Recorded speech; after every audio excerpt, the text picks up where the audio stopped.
Regret that old TikTok and want it gone? No problem.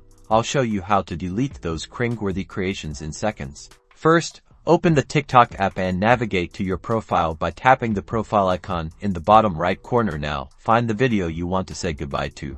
Once you found it, tap on the three dots on the right side of the screen. This will open up a menu of options. Scroll through the options until you find the delete icon. It usually looks like a trash can. Tap on it. A confirmation pop-up will appear asking if you're sure you want to delete the video. Double check to make sure you've selected the right one, and then tap delete. And just like that, the video is gone. It's instantly removed from your profile and TikTok servers.